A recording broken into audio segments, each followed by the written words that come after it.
ہاں لیکن یہاں پر آپ دیکھیں کہ انہیں فیل ہوا، انہوں نے فیل کیا کہ ہم سے یہ خطا ہوئی، ہم سے یہ غلطی ہوئی، اور پھر انہوں نے جو ہے وہ معافی کے طور پہ کہا.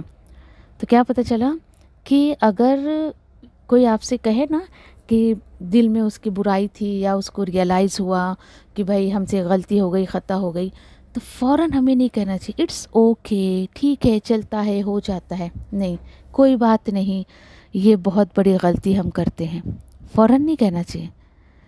ہاں اگر اگلے بندے کو ریئلائز ہو رہا ہے نا کہ ہاں وہ ایکسیپٹ کر رہا ہے اس کو، تو آپ یہ کہیں کہ او ہو الحمدللہ، یہ بہت اچھی بات ہے کہ آپ کو جو ہے وہ ریئلائز ہوا. اس سے کیا ہوگا، آپ نے بڑے اچھے انداز میں اس کو جو کہنا چاہیے کہ شرمندگی فیل کروائی. ٹھیک ہے، تو ہمارا مقصد اگلے بندے کو اس کی غلطی کو فیل کروانا ہے، نہ کہ ایک دم سے لیٹ گو کرنا ہے. یہ نا اچھی عادت نہیں ہے. حالانکہ دیکھیے کہ میرے اندر بھی بہت بری عادت ہے یہ، کسی نے کچھ کہہ دیا، بعد میں اس نے آ کے سوری بھی کہا، اٹس اوکے، ٹھیک ہے، ایسا نہیں، ہمیں اس کو فیل کروانا چاہیے کہ ہاں ٹھیک ہے، تم سے غلطی ہوئی نا، تمہیں احساس ہے نا، ہاں اٹس اوکے، ٹھیک ہے، جاؤ. اس کو فیل کروانے کے بعد اٹس اوکے بولے آپ. ٹھیک ہے، اور پھر اس کے بعد جو ہے وہ اچھا، پھر اس کے بعد ایک فتنہ ہے دیکھیے ہمارے اندر کہ ہم یہ کہتے ہیں ہاں ٹھیک ہے، ٹھیک ہے، جاؤ، تمہیں معاف کیا، ہاں ٹھیک ہے، ٹھیک ہے، معاف کیا. یہ زبانی ہماری ہوتی ہے، اور پھر دیکھو تو پھر اس کے لیے جو ہے وہ برائیاں، حسد اور اس طریقے سے جو ہے وہ باتیں کرنے لگتے ہیں. تمہیں کیا بتاؤ اس نے میرے ساتھ کیا کیا، ایسا کیا، ویسا کیا. انسان ہے، دیکھیے ہم بالکل ان گناہوں سے بالکل پاک نہیں سمجھتے اپنے آپ کو، ہر کسی سے یہ غلطی ہوتی ہے. تو یاد رکھیں کہ پھر آپ کے اندر ایک دل میں سوال آ رہا ہوگا، اچھا ٹھیک ہے، پھر میں کیا کروں، ابھی میں نے تو اس کو معاف کر دیا تھا، لیکن مجھے کیسے پتہ چلے کہ میں نے اس کو معاف کر دیا ہے؟ تو اس کی ظاہری صورت یہ ہے کہ آپ اس کے لیے دعائے مغفرت کریں. جی، یعقوب علیہ السلام کی اس آیت سے ہمیں یہ ایٹیکیٹ مل رہا ہے کہ انہوں نے بیٹے کو معاف کیا نا، اس کی ظاہری صورت کہ وہ اللہ سے ان کے لیے مغفرت مانگ رہے ہیں. بات آگئی سمجھ میں؟ نہ سمجھ آئی تو پھر سن لیں. اگر آپ کے دل میں کسی کے لیے غصہ ہے اور آپ نے اللہ کی آیتوں کو سنا اور جوش میں آ کے او ہو چلو آپ نے کہا کہ اللہ تعالیٰ قرآن میں فرماتا ہے، آپ صلی اللہ علیہ وسلم حدیث میں فرماتے ہیں کہ لوگوں کو معاف کر دو، چلو ہمیں یہ میسج مل گیا، ٹھیک ہے، لیسن کے ذریعے، اب میں نے اس کو بھی معاف کیا، اس کو بھی معاف کیا، اس کو بھی معاف کیا. اینڈ یہ تو آپ نے جوش میں کیا نا، and after some times you realise ارے باپ رے ایسے کیسے ہو گیا، میں نے اس کو معاف کر دیا تھا، پھر میرے دل میں اس کے لیے غصہ کیوں ہے؟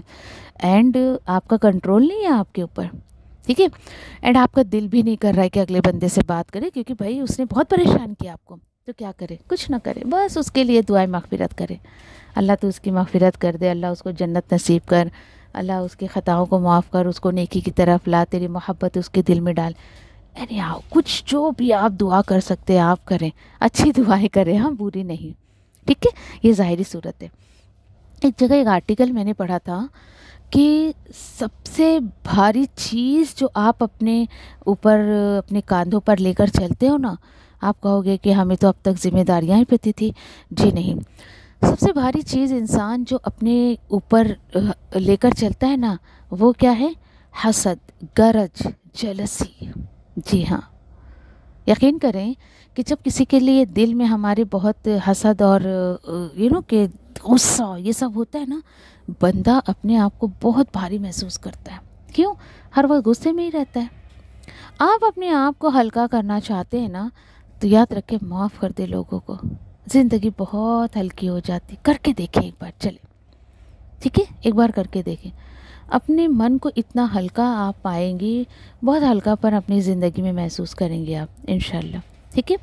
اور اسی کے ساتھ ساتھ دیکھیں کہ یہاں پر جو ہے یعقوب علیہ السلام نے بہت ساری ادب جو ہے یعنی ان کی آیتوں کے ذریعے الحمدللہ ہمیں جو ہے وہ یہاں ملتی ہے کہ اب کیا ہوتا ہے پتہ ہے کہ کچھ پیرنٹس ایسے بھی ہوتے ہیں نا جو بہت ہٹ درمی پر رہتے ہیں، اینڈ وہ جو ہے نا بچوں کی غلطیوں پر جو ہے یعنی کہ تانے مارنا یہ وہ، تو بچہ شر کی طرف ہی چلا جاتا ہے، خیر کی طرف نہیں جاتا ہے.